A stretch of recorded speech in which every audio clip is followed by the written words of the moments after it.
We actually need to go to work eventually, so. Yeah. Okay, all right. Good. Okay, so you got your year ready? 2006, right? 2006, yes. Right, okay. Okay, roll it. In the year 2006, Hugh Jackman was making obscure little X-Men films, but then he made something really mainstream. Darren Aronofsky, it's like he's all he directed today's film, The Fountain. He's always kind of since this movie, he's kind of teetered on the mainstream. He's a name you hear, right? Yeah. Everyone's heard his name, but how many people have actually watched one of his films? I've seen all of them but Mother. Well, I'm sure you have. and you, in this case being me, is Matt. And I'm Luke. Welcome to the Sci-Fi Sanctuary. We are getting deep into The Fountain today. It's a pretty deep film. I watched this when it came out, and probably when it came out on DVD, and I hadn't watched it since. And I know I was like, oh, it's a really good movie. And I was like, why haven't I watched it in so long? Oh, because it's heavy. I remember it coming out, and I had like images of it, I guess, from trailers and posters. This was the first time I watched it. But you say it's heavy. It's one of those films that's as heavy as you want it to be. Yeah. There's layers that you can just... I'm not going to engage with that. Well, it's one story, and maybe these bits are metaphors or whatever. You don't really have to get that heavy. And then if you want to, you can get real heavy. Well, we'll see how heavy we get, because we brought someone who is definitely willing to get into some of those layers of this film. I had heard her on some podcasts, and then I read a few of her books. So Von Galt is with us today. She wrote Buddhist Guide to Manifest Parallel Realities Using the Four Noble Truths and Eightfold Path, and Buddhist Mandalas Explore Parallel Realities with Sacred Geometry. So if you want to get heavy into The Fountain, this is, thank you for joining us. You're one to do it with. Yeah. Hi, guys. Thank you for having me. And of No course, problem at all. thank you for joining along. I'm not holding my notes. I just do them digitally this time. But weirdly, this was like an early date movie for my wife and I. Okay. Well, now wife. We saw it here in Japan, and well, she likes Hugh-sama. This is our first Hugh-sama film, isn't it? Hugh-sama? Hugh-sama. Hugh Jackman. Oh, Hugh-sama, of course. Yes, right. My wife refers to Hugh Jackman as Hugh-sama because... Why does he get to be Hugh-sama, but Schwarzenegger is Schwar-chan? No, Who decides this? this is just her. Just your wife. She Okay. just really likes Hugh Jackman, so he's Hugh-sama. Okay. So... And as Well, he's easy to like. He's easy to like. I've watched a lot of his movies as well. Yeah, I like the Hugh. I pretty much love him and everything. Yeah, so I don't have a problem with my wife having a movie star crush on Hugh Jackman. Yeah, I mean, he is a huge jacked man, so... Sometimes. It's weird, the older he gets, the more jacked he gets. Yeah, it just eliminates body fat. Yeah, well, he definitely eliminated body fat in this movie. Yeah, this is a slim cheekbonesy Hugh Jackman. And, Vaughn, where did you first come across this film? Well, actually, I watched it in the theater, and when it came out, and I love the images. The images kind of haunt you afterwards, long after the storyline has been forgotten. And the images really kind of resonate with me because I was raised Buddhist, so I'm like 41 years old, so I have technically 41 years of understanding a lot of metaphysics through Buddhism. And when I watched the movie, I was like, oh, I know what that is, and that's your Merkabah, and that's sacred geometry, the tree of life is in your DNA, and now it's just bing, bing, bing, bing, bing. And so it was just perfect. So, I got that, but of course, I live in America, and all my friends at the time that I was watching me going, what are you smoking, Vaughn? So I'm a little bit ahead of the time and the area that I live in. So, but it's coming around. Metaphysics and sacred geometry, we're understanding more of it. And I wrote a bunch of that information in my book, Buddhist Mandalas, Explore Parallel Realities with Sacred Geometry. And I would love to get into some of the parallels that the images that kind of haunt us about the movie The Fountain that kind of touch on the metaphysical nature of our reality from the Buddhist understanding.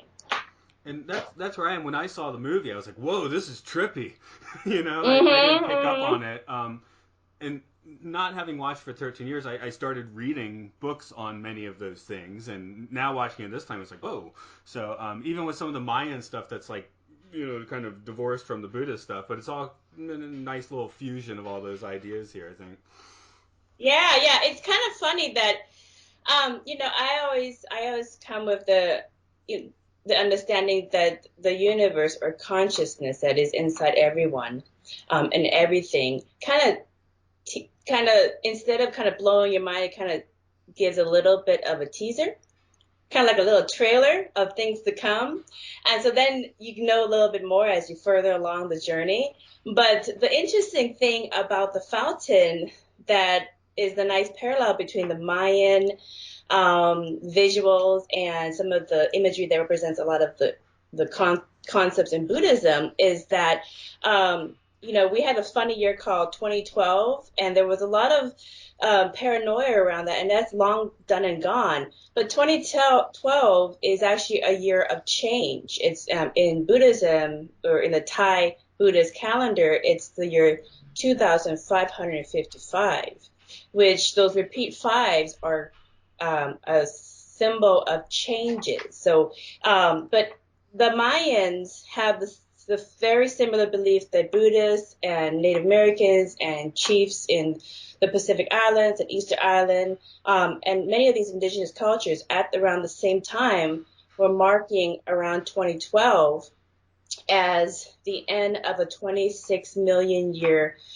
cosmic cycle of the Earth moving through its rotation in our galaxy. So it's actually a real year, but it's not a year of ending. It's a year of welcoming a new dimension, a new energy to the Earth, which we believe is fifth dimensional. But it's basically a higher energy where we kind of enter into a space where things manifest faster, synchronicities happens faster, and if you really focus on your intention and the things that you want to do, things would just kind of happen in much faster, accelerated rate because we're moving further into a faster, higher dimension, and that's what 2012 signified. So the movie The Fountain was a nice little teaser into those parallels of the Mayan belief of the year of changes and the Buddhist awakening ceremonies and the Native American awakening ceremonies and all the others as well.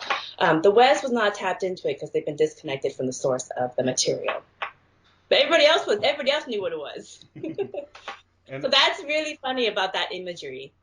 Yeah. We're definitely going to plumb into that. But first, Luke, I want to get this was basically your first time watching it. What was your impression? My actual impression was much less metaphysical and more metaphorical. How so? So the way I sort of read the film was that the modern day story of the man and his dying wife was, true. Right. And I read it as the two other stories were the two different approaches he could have to his grief.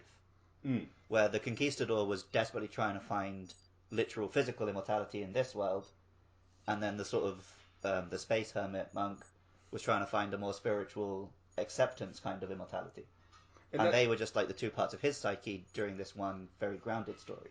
Yeah, I guess that's one of the things about this film. It's those other segments, it's hard to tell. I mean, they basically serve it to you like, oh, she wrote the book about the conquistador. But at the same time, maybe she's, echoing something from like a past life, Well, the first time he reads the book, it feels like it really transports him back to that previous existence. And of course, the two of them are connected in all three times. So there is obviously that reading is available, but you can take it in a much less literal way as well. Right. And this is, I guess that's Darren Aronofsky's whole thing, right? Nothing is spelled out for you. But... Exactly. Yeah. At some point, I'm going to call Noah sci-fi too. So. Yeah, the really interesting thing, and again, the wonderful thing about the movie that kind of makes it kind of iconic, is that you can really go down the rabbit hole a lot of different ways and interpret it a lot of different ways, and so kind of it hits a lot of boxes. But some of the main imagery, I can give you some perspective from the Buddhist imagery as well, because the tree of life, in Buddhism is actually like a Buddhist mandala, and basically the tree of life is one of the basic understandings of sacred geometry of the flower of life. Is one of the basic formulas in the flower of life.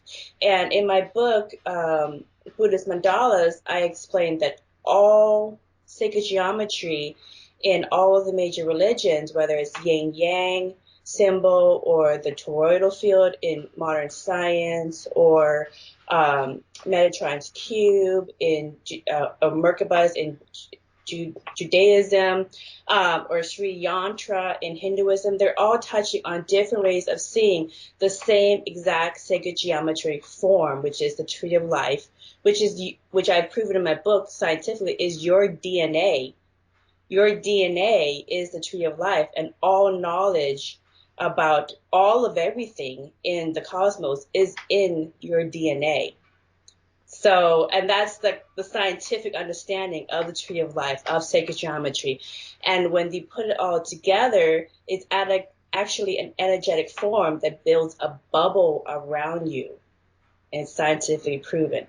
So all of our wonderful different ways of seeing spirituality in these different religions are telling us the same thing, which is we are all souls having a human experience in our little Merkabahs or bubbles. So the image is actually quite accurate to the scientific understanding of our mandalas that we all travel in. And I'm I'm not going to say out there enough, but I'm out there enough to basically tried bubble construction on my own.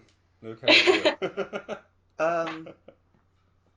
Well, I mean, I've done a little meditation at temples and stuff, but explain to me how you've tried bubble creation. Um, Man, it would take some explanation. Basically, a breath exercise is visualizing two kind of pyramidal shapes and working with that, which I actually haven't been doing recently because I haven't felt the need to. Okay. So I guess I don't need to. I see. The closest I've come to that is when I was learning to drive. I had to picture inside my head the bridge of the Enterprise.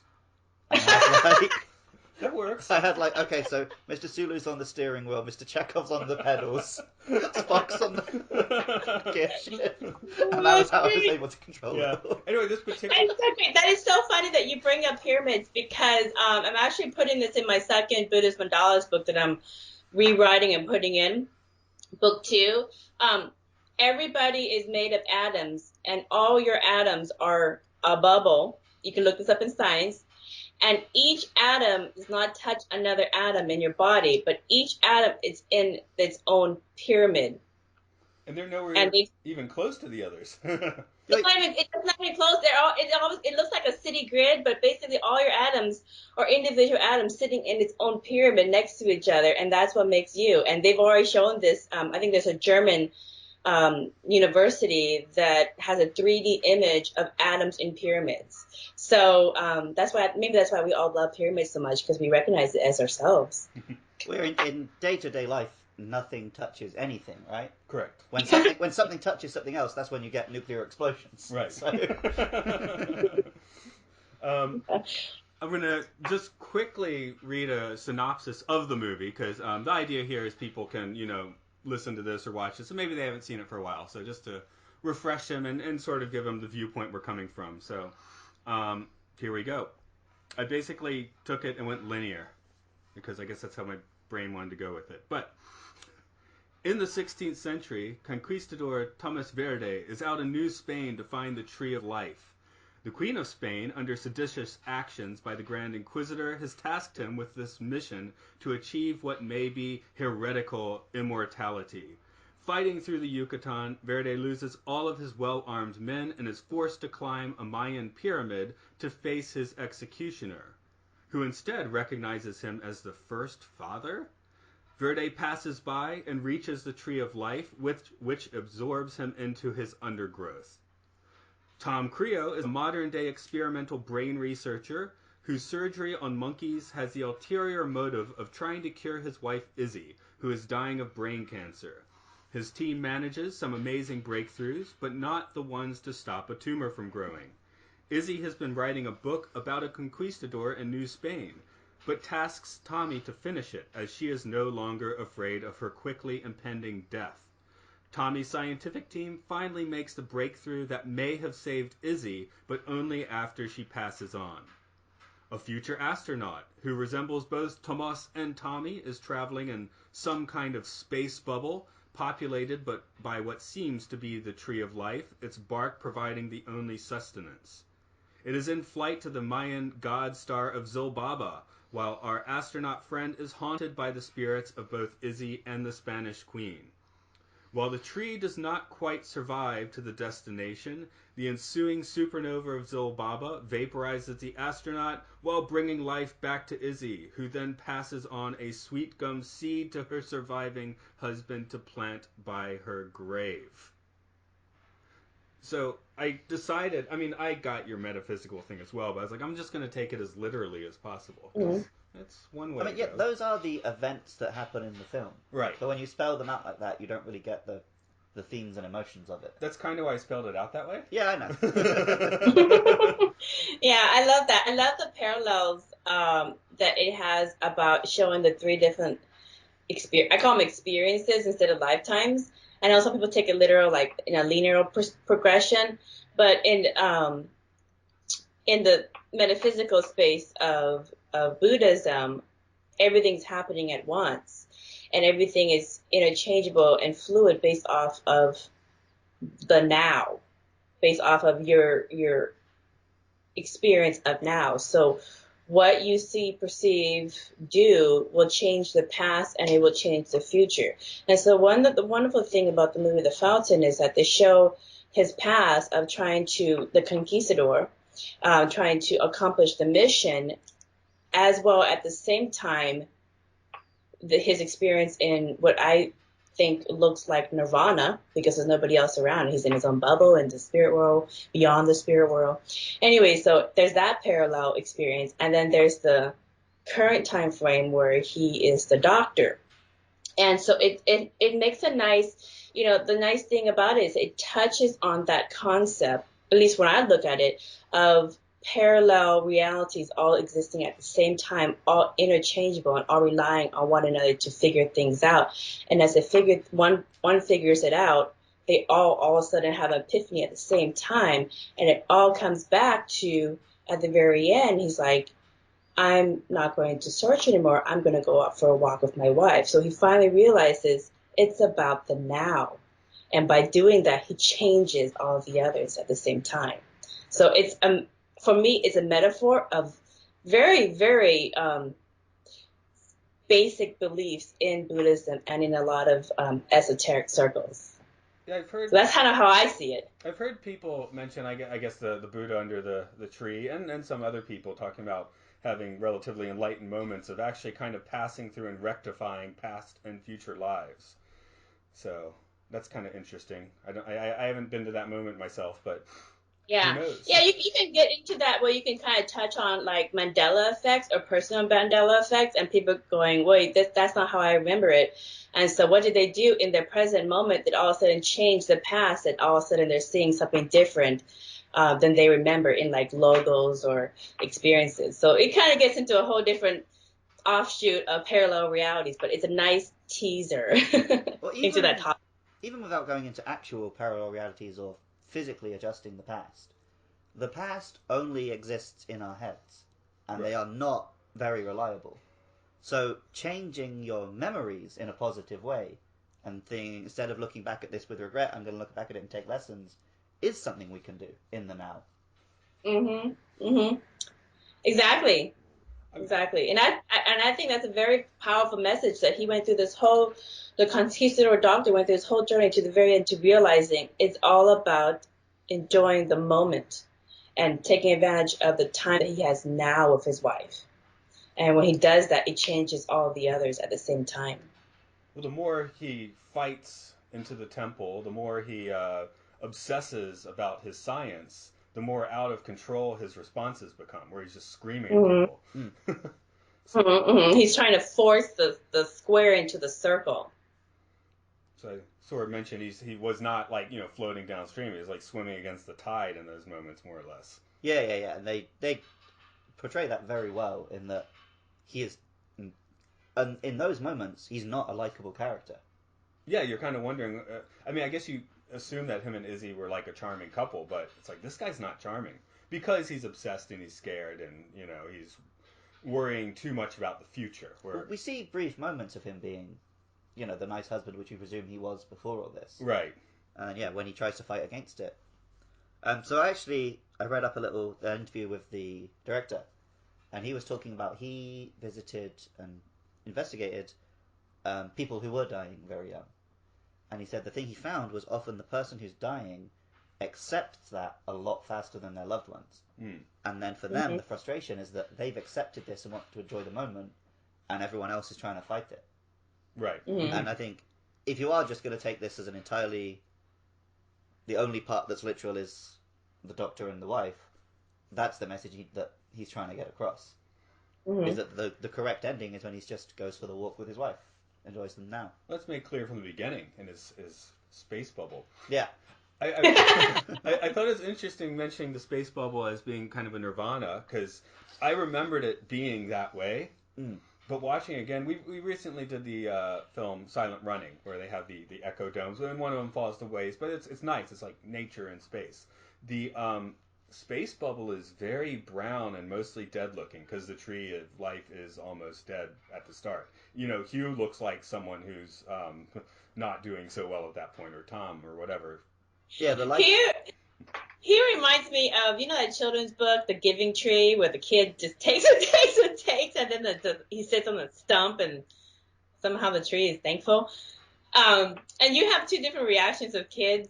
My daughter just kind of looks at the end, and she looks kind of disturbed, like that doesn't seem right, and that's disturbing. And then you have the other reaction where some kids are like, "Yay, I got it all, I get what I want."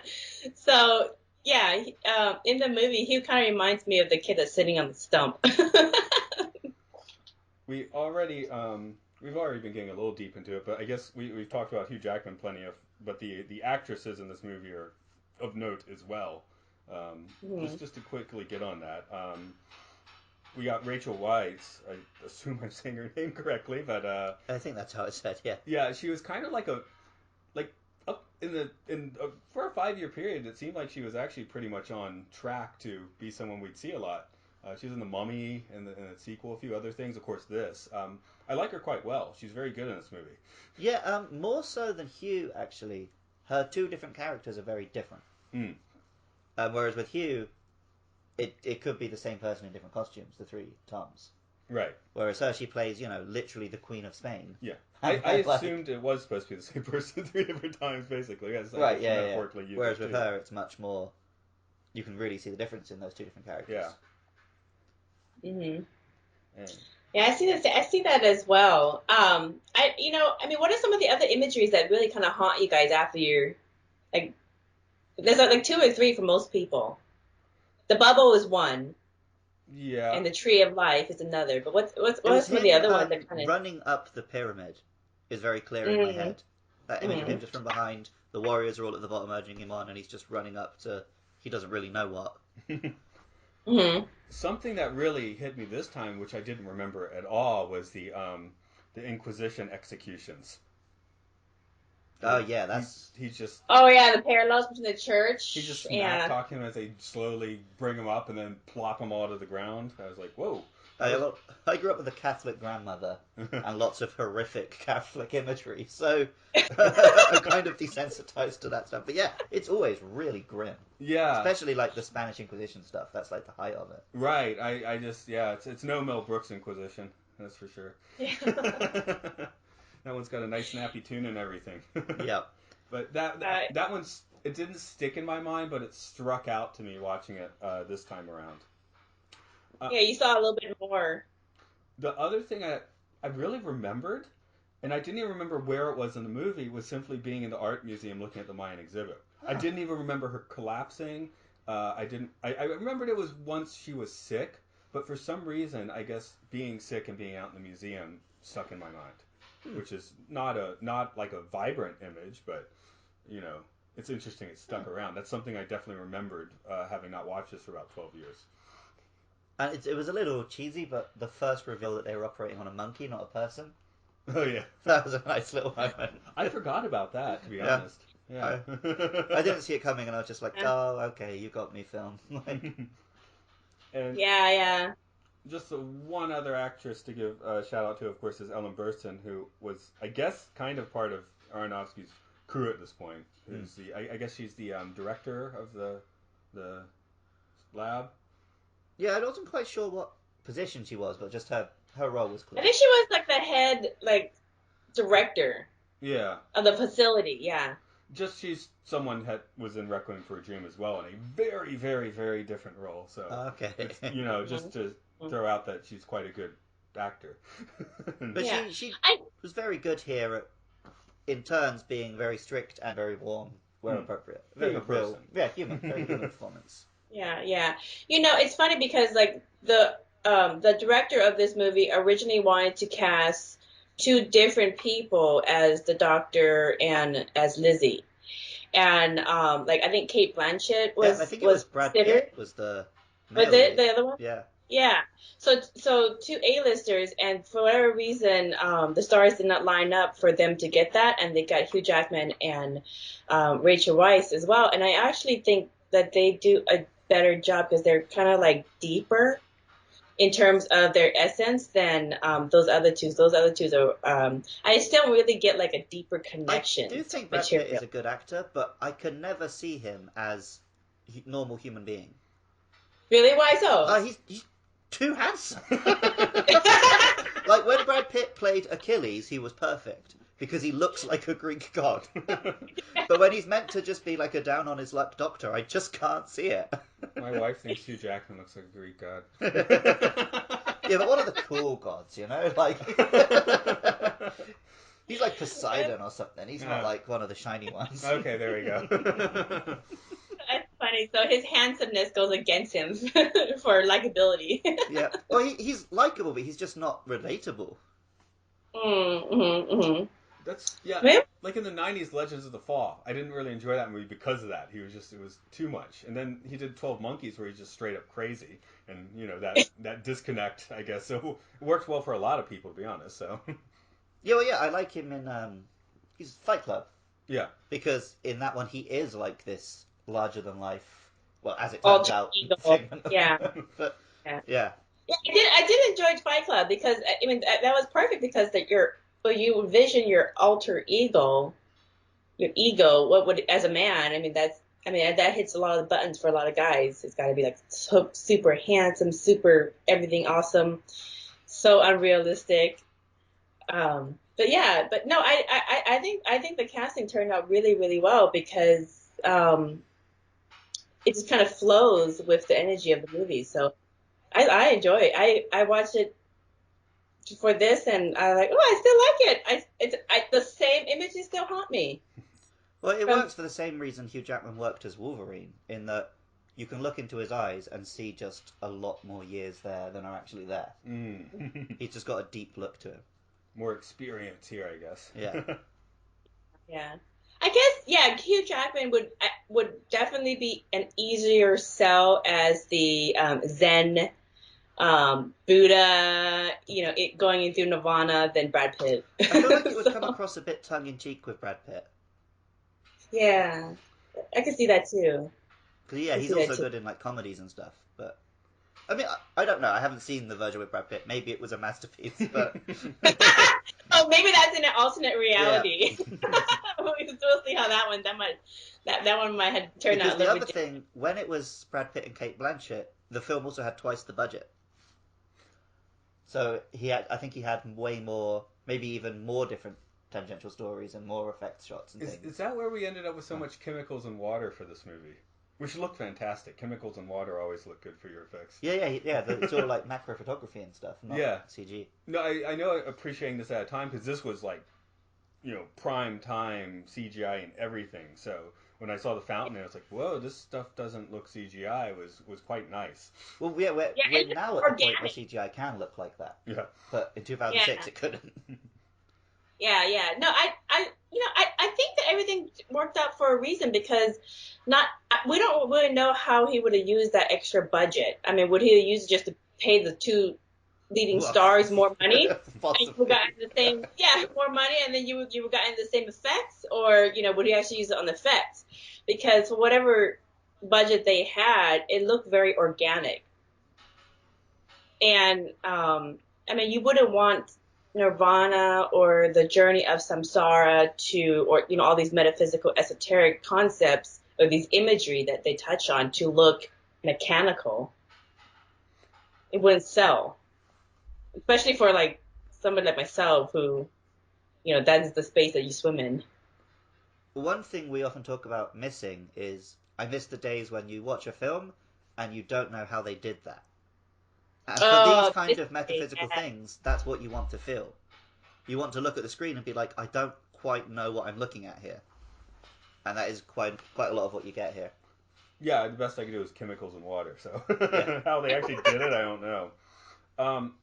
I want to, I guess, slightly tweak the topic, and I honestly, since we started talking about this, I started thinking about this, like in the last 30 minutes. Do all three of the Tommies or whatever start relatively unenlightened and become, you know, more enlightened as the movie goes? Because I'm even thinking Space Bubble Hugh, like he knows what to do, but he's just too conflicted. Yeah, at the start of the film, he's fighting against the visions of Izzy. He's constantly taking from the tree. I think he does undergo a change. I think I'd taken kind of layered on the Cloud Atlas thing, where in that movie, sort of we see each life like either evolves or de-evolves. Right. But in this one, it seems like they're all running in parallel order with each other. Yeah, I would concur with that because I mean, it seemed like when you're watching it as one version has one epiphany, the others seem to have another level of epiphany in their experience. So it's almost like they're all connected and they're all having their own mini epiphanies at the same time. So when one evolves to the realization, they all evolve. Well, yeah, the turning point is Tommy, right? The doctor. Right. So he's the central one. He's the now character. Yeah, so he has the realization to go for the walk, which translates to the past version and the future version. It's not like the future version finds the conclusion and it goes back. Right. So I think you're right. They are all finding it in their own different way. Yeah, because although Thomas, it never felt like he consciously had the epiphany. He didn't want to turn himself into a flower bed. He just kind of did it. So right, but he. That scene was kind of like I know they make the flowers and it's supposed to be kind of easy on the eyes, but it's a little bit gut wrenching, because all the flowers growing out of him.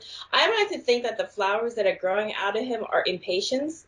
They're annuals that are pretty fearless and they're easy to handle. They grow everywhere, and so I think impatience are impatiently growing out of him. It's like I don't want to judge anyone, but he was a conquistador too. Yeah, if you're going to find people, I mean, they're historically not the best guys. They're maybe one level under Inquisitors, and maybe at the same level considering what they did to the people out there. Yeah.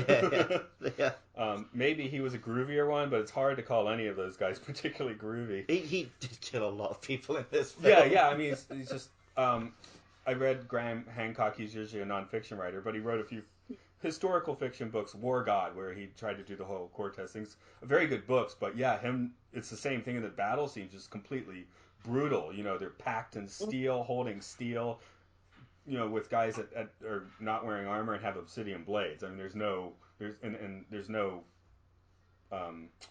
competition there. Yeah. Yeah. What I really found interesting is kind of how they tied in from the conquistador past life to the present life where he's a doctor, and they kind of tie in like if you were to pre-plan your life, your next incarnation, what aspects of the previous one would you want to carry over? What things would you want to continue picking up from before? And I know, like, I do hypnosis here in Seattle, and I get clients that come in for different things. And oftentimes what happens when I put them in hypnosis, is that they will go to their different past lives and sometimes their future lives, and there will be a pattern that will reoccur. And oftentimes if there's a wrong in one lifetime, that would carry on to the next lifetime and then on and on until they figure it out. And so I wonder if that concept in reincarnation is also filtering into the movie The Fountain, because it does happen literally in real life. Yeah, I think it does, but The Fountain has so much more, so much as well, just about the connection of all the times. Mm-hmm. I mentioned Cloud Atlas before, where it definitely shows those patterns very clearly, but it's all happening, linearly over like centuries, whereas the Fountain is definitely not linear storytelling. Mm-hmm. Mm-hmm. Yeah, you had to chop it up to make it linear, but in the film it's kind of simultaneous. Yeah. So simultaneous, yeah.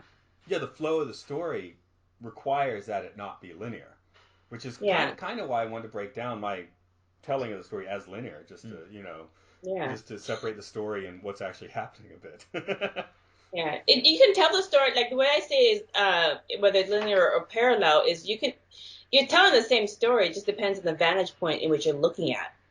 So if you're looking from a vantage point of you see all three slides at the same time happening, all interchangeable, then it's parallel and happening at the same time.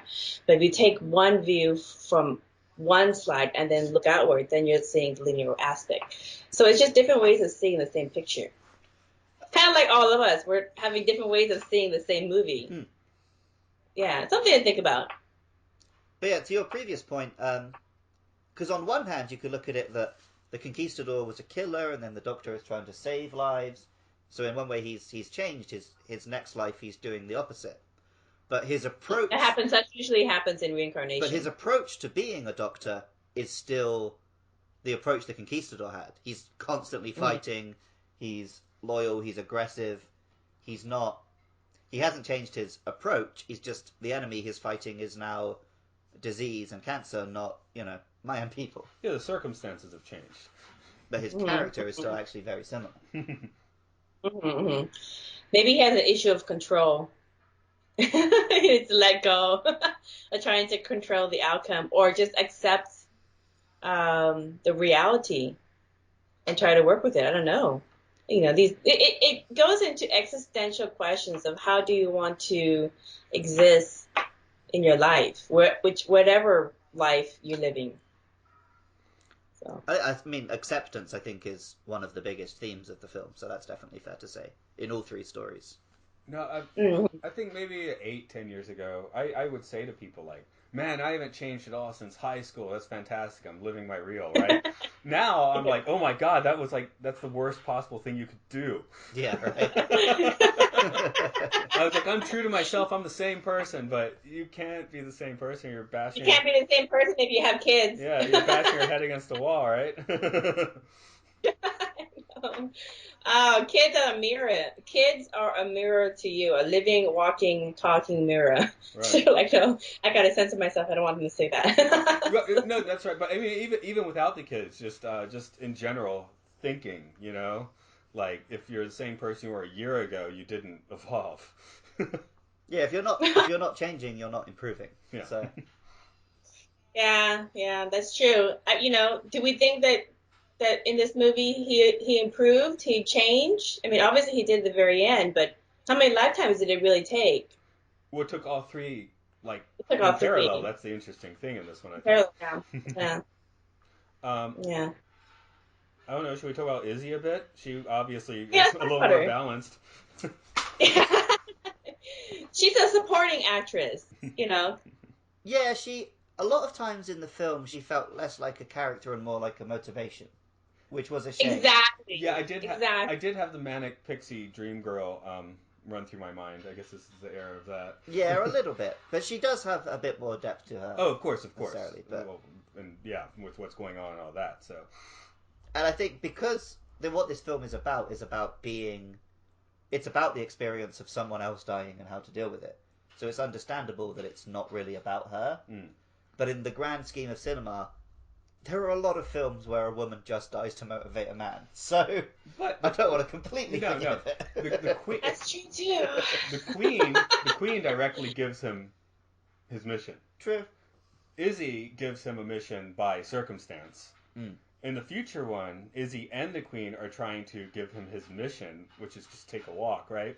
Right. And he can't quite hear it. So it's interesting. Yeah, what I found interesting about Lizzie's character is when he was a conquistador, she was the queen, and she said, "If you do this, I will be your prize."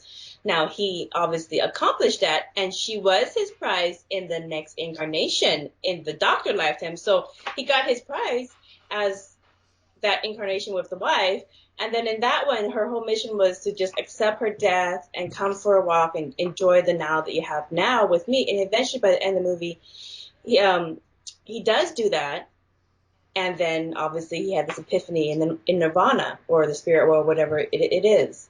So she does kind of push him, and he's always pushing back, but eventually he gets there. Yeah, in a way, it's like he shouldn't try to fight in the Doctor life because he already won in the previous life. He's just meant to enjoy this one. That's really, that is really good interpretation. I would agree with that one. It's a really good pair. It really, really makes you kind of like some of the imagery. It makes you think about the parallels. Like, oh, is that what we're doing in our life? Is that what we're always running around in circles, chasing our tail, and we just need to stop and pee in the bush or something, or enjoy the water, or enjoy the air, enjoy. It just makes you really think about some of these things in life. What I always say, and one of the things that I got out of this movie is, and again, in my book, it goes over this a lot, is that,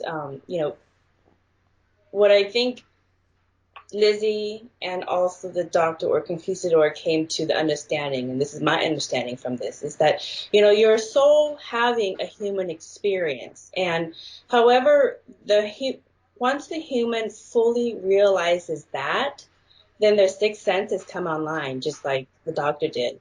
And the leading edge experience is consciousness integrated into the physical body. So mastery of the matrix has already been exhibited by avatars in our history, and we know them. They are Buddha, Kuan Yin, Tara, Vishnu, Yeshua, just to name a few. So really the only question that there is to answer, that this movie attempts to answer, I think, is that, are you ready to be a conscious creator of your journey through samsara? So, with that, we can travel the stars and the multiverse in our Merkabahs. And that's really what I got out of this movie. That's the message I got out of it. And everybody gets something else. Yeah, I found the not smartest, but the better decisions I've made in my life are the ones where I really didn't think about it at all. I just kind of ended up in Japan. I never gave it much thought. I am kind of the opposite to you, though. Yeah. When I don't think about what I'm doing, I make real dumb decisions, and I drifted through life for ages, just working in a supermarket, and then I consciously was like, no, I'm going to go to Japan, and like worked like crazy for a year and flew here. But it's a combination of having a goal, but just going with the flow towards that goal. Like in terms of where I am now, I got here on pure luck and charm. But I had to work very hard to get to Japan in the first place to give myself that opportunity. Yeah, I mean, I guess I had to do. Example of conscious creating is having a purpose and an intention and working towards it is conscious creating. You're not doing it by blind luck. But yeah, I often find if I decide and believe in my heart I am going to do something, things just sometimes just work out. Mm-hmm. Yeah, I guess I had like an evolution. Like I worked a little bit away, then a little bit away, then another country. Let's try another country. So, Right. but of course, yeah, I'm working hard the whole time. I'm saving, so I'm not necessarily just dilettanting my way in. But, but yeah, I guess for the most part, this is my vacation life for me. I guess. Yeah. Your vacation life. Oh, you guys must be really old souls if this is your vacation life. Okay, cool. I think this is my vacation life too. So I'm not really. Things kind of happen just naturally as well. And I could sit here and tell you a litany of things which make my life horrible, but I just don't really focus on this. Yeah. Yeah. Focus on building the good stuff. Just how And then you paint your own life. I mean, I guess you could, there could be people living a fantastic life on the streets. I mean, I'm not saying anyone should live on the streets, but it's possible to do that. And of course, it's possible to be an elite 1%er and be absolutely miserable. Yep. Oh, actually, that is so true. I actually have hypnosis clients who are extremely wealthy and they hate their life and they want to kill themselves because they they fall into the 3D game so much. But at the flip side, I actually also have clients that come for hypnosis or that consult for their addictions and they're struggling with just kind of bottoms in their life, and they say that for their families to have wonderful, happy lives and successes, it gives them hope that they can go there too. So if you have a good incarnation where you're not suffering that hard and everything is for the most part pretty good for you, you are living other people's dream and you're giving them hope. So don't feel guilty that you're not suffering like they are. And that's from some addicts. Well, again, I do have reasons to suffer. I just choose not to. But I think that's a problem a lot of people deal with today because with like the social media landscape and the news, we're constantly hearing about how hard other people have it, and there is a lot of guilt when people you stop and think, "Ah, I don't have this, I don't have that. I'm very blessed." And of course, you should try to give back and help, but you can't constantly feel guilty for being happy. Yeah, so there's a lot of games on the game board, and you don't have to play all of them, and you don't have to fix all the ones that are broken as well. And it doesn't make you a bad person. I always say that. If it's attracted to you and you're like you fall into one for some reason, then maybe it's for you. But if it doesn't resonate with you, then it might not be a game for you to fix. So, or a movie for you to play in. You could be a supporting character walking around through life, putting a little bit of happiness here and a little bit there, and just kind of carry on with your storyline that you're doing as well. So it all interweaves, anyways. One thing that came in when we first emailed, Luke's more the gamer and I, but you were like, "Oh, I'm interested how this comes from a gamer perspective." I was wondering what angle we were looking for in that because I thought that was an interesting statement. Yeah. So it basically the very basic premise of Buddhism in understanding our reality is, again, we are souls having a human experience. We're all energy, and these are just our sims. These are the avatars that we play. Lifetime after lifetime, we change our avatars, we change our sims, we change our stories. That's why in reincarnation research and stuff, you can always get that proven over and over again. But at the very end of the day, you go into the spirit world and you have your life review. So you review everything that you've ever done from the perspective of the person that you experience it through. So all your great achievements, all your triumphs, all your sorrows, all your pains, all your hurts that you do to other people, you feel firsthand as yourself. So your life review, if you spent a lot of time causing suffering, you're going to suffer that yourself. It's actually hell. But if you spent your life creating happiness and support and stuff, you feel that through them yourself. So it's a wonderful life review. It's heaven in that experience. But when you go to the spirit world, you get the choice if you want to do another round of the journey of samsara. If you want to do another game of life, what do you want to be? Do you want to go with Earth? Do you want to go to this dimension, that dimension, whatever? There's a infinite experiences that you can choose to have. But if some people are completely done with experiencing and they just want a break, they want the eternal slumber, and then at that point they'll go to nirvana, which is they get reabsorbed to the consciousness of the one universal mind, and it's basically go back into the journey a little bit more and try something else. So, but that's the basic premise. And again, it all goes down to we are a soul having a human experience, and the leading edge experience is actually spirit in the physical, integrated, and fully integrated is like you sci-fi, more sci-fi than any of the movies that you could ever think of. So. So Luke's other podcast, I'm going to put you on the spot. You do Thanks. Pokemon. Okay. Pokemon, of course, is a Japanese thing. It's influenced by kind of the Shinto concepts, which would wrap in with Mm-hmm. some Buddhism as well. Oh yeah, You want to yeah. riff on that in any way? Well, it's a very Japanese idea that everything around you is alive, and It is. that's what Pokemon draws on. Um, a lot Mm-hmm. of a lot of Western Pokemon fans get really annoyed when there's a Pokemon which is based on an inanimate object. So there's a Pokemon that's a sandcastle. There's a Pokemon that's but in Yeah. Well, in the Western idea, they don't necessarily know that it is actually all the same thing. Everything has consciousness, even rocks. yeah. These have consciousness. Everything has consciousness, and they've proven that in science with kind of heat technology. Whereas So. in the Pokemon world, it accepts that, and so you have to Mm-hmm. just be like, I am surrounded by life, and I think that maybe even the creators wouldn't say this is a conscious thing, but it is a very Shinto idea, is what Pokemon is. Yeah, because I'm just Yeah. thinking you could play Grand Theft Auto where you're just blowing people away, and you might feel a little dirty in the end doing that. I often tell the story. I'm also a big fan of Transformers, and I remember I played the game that came out with the first Transformers film, and I played through the whole game as the Autobots and had a great time.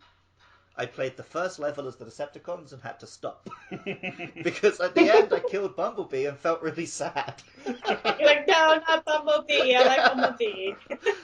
But for some people, it's very Oh. easy to just what is happening in the game completely disconnect, Mm. and it's just I just like the feeling of exploding things. You put some skin in the game, but But yeah, I always get way too attached.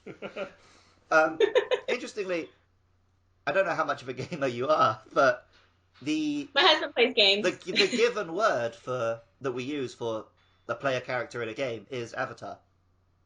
Mm-hmm. So every time you said avatar, I was picturing like my character in Monster Hunter or something. Yeah, well, an avatar is someone who understands the game, and they went through the final doorway. They got reabsorbed with the consciousness of the oversoul, or the universal consciousness, that energy in Nirvana. So they became an avatar of the game. They're actually part of the game makers, and it's really not a game per se. It's just a journey. But in modern terms, people understand the words games and blue screens and Well, yeah, all this tech stuff. But yeah, it's the same stuff. this Buddhist language was absorbed into games, and we started using words like avatar. And now recently, that language from games has started being used in the real world. And I often see online people, the insult for someone who just follows the mainstream narrative is, what we used to use like sheep or stupid words like that. They will call you an NPC, a non-player character. Because the difference is, you are an avatar who, understands the truth and doesn't see the fake news or whatever, or you're an NPC, you're someone who's not. So it's interesting how these things come these and go. acronyms are getting really complicated. You're going, whoa, acronyms. Yeah. But yeah, That's funny. here in Japan, Shinto and Buddhism are almost inextricably linked. For a long time, a Shinto shrine and a Buddhist temple was the same building. And it was only after the Meiji Restoration, where they desperately wanted a state religion, that the government stepped in and separated and made Shinto its own thing. Until around 150 years ago, the idea of Shinto was ridiculous. It was 1,000 different local traditions. That this mountain is a god, this forest is guarded by this creature. I continue to reinforce to Western minds that Buddhism is not a religion, it's a spiritual practice of life. It's a metaphysical way of just seeing a full reality. And actually the word Buddha is a Sanskrit word for Bud, which is to be awake. Somebody who's awake within the matrix and they see the game. That's Bud. That's a Buddha. So there's nothing religious about being awake within the matrix. It's just a scientific ways of working with the reality. I had this weird thought last week. We're sitting in Nagano, Japan. We're about a kilometer away from Zenkoji, which is sort of the home of Zen Buddhism in Japan. Now, Friday is when I actually work in Nagano City, and I like to take a walk, and I'll stop at temples when I take a walk during my lunch. And walking around Nagano the past few Fridays, it was raining or too hot. I didn't go to Zenkoji, so I was looking around for other places. And it's kind of hard to find one here, whereas I live almost in the countryside, and where I am, they're just packed. And I'm like, wow, suddenly like my countryside area feels like denser than the city. Oh. I can show you a few. They're just hidden better. I found a few, but yeah. Well, or they're by a busy road or something. Whereas around my house, there's it's just rice fields, and then punctuated by temples. So yeah. But in a way, I feel it's more abundant in my empty space than it is in the city. There's just less noise blocking your view. Yeah, exactly. Yeah. What a blessing! What a blessing to be immersed amongst nature. Yeah, we got the mountains like staring us down, so it's real nice. I mean, Although we've also got some construction work today. Yeah, so everyone's hearing banging. They're building a building next to this. But you're in the city. I'm the country mouse, man. I'm right on the border. That's how I like it. There we go. But you guys are old souls. Old souls usually like to be a little bit in the nature, a little bit out from the city. I find I really need both. So some weekends it's just like I want to spend time with my friends, I want to go dancing, I want to and then another weekend I'll just be like, I want to get as far away from people as I can and just be surrounded you by have trees. to have a balance. Yeah. There needs to be a balance, and then it's not Seattle's not like a city. It's not like New York or Tokyo. It's like a country city, but it's a big enough city for me. But then Kind of like this magnetic pull towards this particular valley for some reason, and I don't like leaving it much now. Like a hobbit. um, so we like to get, when we run to the end, how is the film holding up now? We haven't even talked about the film in 15 minutes, which is fine. To me, it means there's enough here. I mean, it's a great film, but there's enough here that we got into lots of, relatively deep topics. So it's a good jumping off. Well, this movie really makes you that I think that's the whole point of the movie The Fountain, is to get you to think about these visual images that kind of haunt you. And they make you kind of wonder and ask a little bit more about reality. So, and I think that's the whole purpose. I mean, otherwise they would just be not so visual. But they want you to have the imagery. They want it to be haunting. They want it to burn in your memory, in your psyche, to remember something. Most movies don't put that much emphasis on imagery to really hit the mark unless it triggers some core unconscious knowing that they want you to have. So there's something familiar with these images. And that's why I think it's so iconic. And Luke, except for Dr. Tommy's haircut, did anything in this movie seem kind of dated to you? I don't think this is the kind of film where the question is, does it hold up in 2006? Does it hold up in 2020? It's, does it hold up at the point you are in your life? Especially as it's an English language film, big budget American film. Maybe in 2006, not many English speaking Americans understood these concepts, were ready for these concepts. But I lived in Japan for 3 years, so a lot of this did make more sense to me than it might have done 3 years ago. So it held up because I watched it today. Yeah. Yeah, yeah, and I would definitely agree. Like, I live here in Seattle, and the West Coast and other parts of the United States, as we get further into our experience in this incarnation, I think a lot of Western and Eastern philosophies will start kind of melding, and people will start getting a wider scope of things. And so some of these metaphysic topics are going to find a new zeal, and people are going to go back and look at this movie again with new eyes. Which I guess I just did. So. This time, I said I'd stick music tracks in here, and I have a track with one of my collaborator who does the spoken word over. It's Tree of Life. Ryan, can you tell people where they can get hold of your material? Oh, yeah.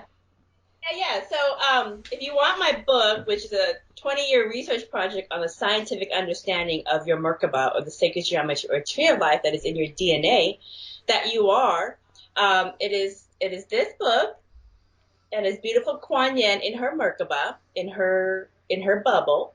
Can you hold it sideways?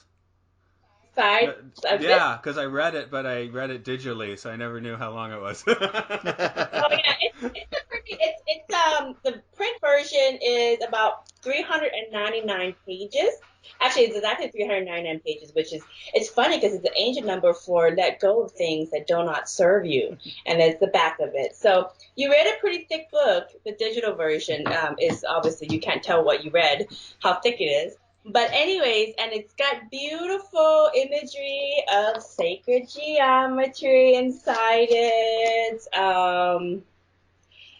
This is actually the bubble. Scientifically, this is the bubble that everybody is. Everybody's voice is an actual bubble, and when you cut it across, it is a mandala. It is sacred geometry. So anyways, you can get that book and many of my other books as well on my Amazon authors page. So just look up Von Galt, VON, and then Galt, GALT, and you'll find that. Or you can go to my website, merkabahchakras.com, and that will have links there as well. So, and I'm only 41 years old, so there's going to be plenty of Buddhism books on the way. And I also have a podcast as well called Merkabah Chakras as well, and we go over these different topics as well. And I'll just say I read both your books. The first one I read very quickly, and the second one took some time. I'd read it. The first one is shorter. The second one I'd read a chapter, and I was like, okay, I got to let that one simmer a bit before we go to the next. Before we get to the next one. So how did you feel by the end? By the time you finished the end, did you feel like, oh, I just felt like I had a major download. Now I need to sleep on it forever. Yeah, I was reading at the end of a Kindle Unlimited subscription, so I was like at the end, I was like, I gotta power through, but I made it, so. That's funny. I did have to hit the accelerator at the end because I definitely wanted to get through it, and I'll do another Unlimited sometime. But Luke, we already talked some about Pokemon. People might want to hear some more about it. Yeah, if you want to hear from that podcast, you can find me online on Twitter and Facebook at Luke Loves PKMN. It's a little podcast, Luke Loves Pokemon. They're just 5 to 10 minute episodes where I talk about a different monster each week and the inspirations behind it. Often it turns out to be some kind of Japanese yokai or something, so it's a fun little dive. Matt has repeatedly plugged his music, but if you want to listen to that, you can find Matt's music online at rovingsagemedia.bandcamp.com. I wish he was at Madcap. That'd be awesome. .madcap. And I always I torture myself by trying to spit out the letters for our podcast. MLSFS pod at like Twitter or something. Yeah, that'll do. I still look like I see. But you can just Google it. I found you guys easy when you just Google. You can just Google it and you'll find it as well. There we go. Do that. It's so much easier. But let the algorithm figure it out for us. Right. If you let the algorithm do it, then you're 2 clicks away from Nazis every time. Thank you very much for joining us today. And Luke, how are we going to send folks out of the sanctuary? Well, Vaughn, you and the listeners at home can just, please, step outside and go for a walk. That's what we're going to do. I guess we're walking to work. Bye, guys. Bye. Thanks for the chat. See you. Thanks for coming up.